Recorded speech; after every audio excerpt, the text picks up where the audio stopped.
ओम गणेशाय नमः। ओम नमः शिवाय। ओम नमः शिवाय। दुनिया की शांति के लिए हे शिव जी, ये मैं शिव पुराण पढ़ रही हूँ ताकि दुनिया में अमन रहे, शांति रहे। यहाँ दुनिया में बहुत कुछ हो रहा है जो कि होना नहीं चाहिए, लेकिन बस आपका सहारा है प्रभु, सब कुछ ठीक कर दीजिए। शिव महापुराण।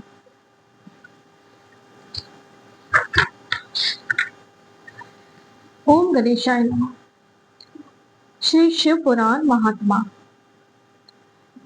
शौनक जी के साधना विषय का प्रश्न करने पर सूत जी का उन्हें शिव पुराण की उत्कृष्ट महिमा सुनाना।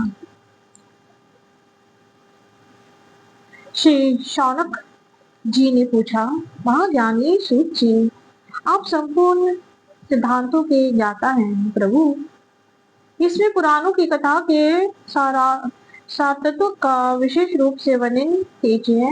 ज्ञान और वैराग्य सहित भक्ति से प्राप्त होने वाले विवेक की वृद्धि कैसे होती है तथा साधु पुरुष कैसे किस प्रकार अपने काम क्रोध आदि मानसिक विकारों का निवारण करते हैं। इस घोर कली काल में जीव प्राय असुर स्वभाव के हो गए हैं।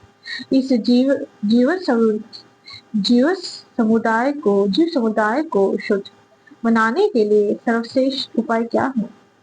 आप इस प्रकार मुझे ऐसा कोई शाश्वत साधन बताइए जो कल्याणकारी वस्तुओं में भी सबसे उत्कृष्ट एवं परम मंगलकारी हो तथा पवित्र करने वाले उपायों में सर्वोत्तम पवित्र कारक उपाय हो। साथ यह साधन ऐसा हो जिससे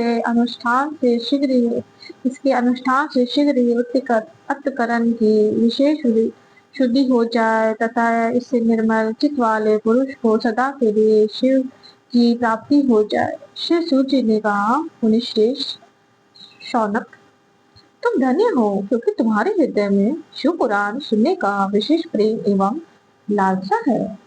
इसलिए मैं शुद्ध बुद्धि से विचार कर तुमसे परम उत्तम और शास्त्र का वर्णन करता हूँ। यह संपूर्ण शास्त्रों के सिद्धांत से संपन्न भक्ति आदि को बढ़ाने वाले तथा भगवान शिव को संतुष्ट करने वाला है। कानों के लिए रसायन अमृत स्वरूप तथा तत्व है। तुम उसे श्रवण करो मुनि, या परम पवित्र शास्त्र है। शिव पुराण जिसका पूर्ण काल में भगवान शिव ने प्रवचन किया था, वह काल रूपी सर्प के समान होने वाले महान दास का विनाश करने वाला उत्तम साधन है। गुरुदेव व्यास जी ने सतकुमार मुनि का उद्देश्य पाकर बड़े आदर से संक्षिप्त में इसे पुराण का प्रतिपादन किया। इस पुराण के प्रणायन का उद्देश्य है कलयुग में उत्पन्न होने वाले मनुष्य के लिए परम हित का साधन। जो शिव पुराण परम उत्तम शास्त्र है। इसे इस भूतल पर भगवान शंकर का वासमय स्वरूप समझना चाहिए और इस प्रकार से इसका सेवन करना चाहिए। इसका पठन और श्रवण सर्व साधन रूप है। इससे शिव भक्ति पाकर सर्वश्रेष्ठ स्थिति में पहुंचा हुआ मनुष्य शीघ्र ही शिव पद को प्राप्त कर लेता है। इसलिए संपूर्ण यंत्र इसके मनुष्य ने इस पुराण को पढ़ने की इच्छा की है अथवा इसका अध्ययन अभिष्ट साधन माना है। इस प्रकार इसका प्रेम पूर्वक श्रवण एवं संपूर्ण मनवांछित फलों को देने वाला है। भगवान शिव के इस पुराण को सुनने से मनुष्य सब पापों से मुक्त हो जाता है तथा इस जीवन में बड़े बड़े उत्कृष्ट भोगों को भोग करके अंत में शिवलोक को प्राप्त कर लेता है।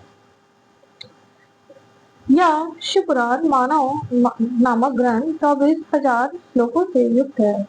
इसकी 7 संहिताएं मनुष्य को चाहिए कि वह भक्ति, ज्ञान और वैराग्य से संपन्न हो। बड़े आदर से इसका श्रवण करे। 7 संहिताओं से युक्त यह दिव्य शिवपुराण परम ब्रह्म परमात्मा के समान विराजमान है और इसका उत्कृष्ट गति प्रदान करने वाला जो निरंतर अनुसाधन पूर्वक इस शिवपुराण को वाचता है अथवा नित्य प्रेम पूर्वक इसका पाठ करता है वह पुण्य आत्मा है, इसमें संदेह नहीं है। जो उत्तम बुद्धि वाला पुरुष अंतकाल में भक्ति पूर्वक इस पुराण को सुनता है उस पर अत्यंत प्रसन्न हो भगवान महेश्वर उसे अपना पद धाम प्रदान करते हैं। जो प्रतिदिन आदर पूर्वक इस पुराण का पूजन करता है वह इस संसार में संपूर्ण भोगों को भूख कर अंत में भगवान शिव के पद को प्राप्त कर देता है। जो प्रतिदिन आलस्य रहित हो ऋषि वस्त्र आदि के वेष्टना से इस पुराण का सत्कार करता है वह सदा सुखी होता है। वह शिव पुराण निर्मल एवं भगवान शिव का सर्वत्र है। जो इलोक और परलोक में भी सुख चाहता है उसे आदर्श के साथ प्रयत्न पूर्वक इसका सेवन करना चाहिए। जो निर्मल एवं उत्तम शिव पुराण धर्म, अर्थ, काम और मोक्ष रूप चारों पुरुषार्थों का देने वाला है अतः सदा प्रेम पूर्वक इसका श्रवण एवं विशेष पाठ करना चाहिए। ओम नमः शिवाय, ओम नमः शिवाय, ओम नमः शिवाय, ओम नमः शिवाय, ओम नमः शिवाय, ओम नमः शिवाय।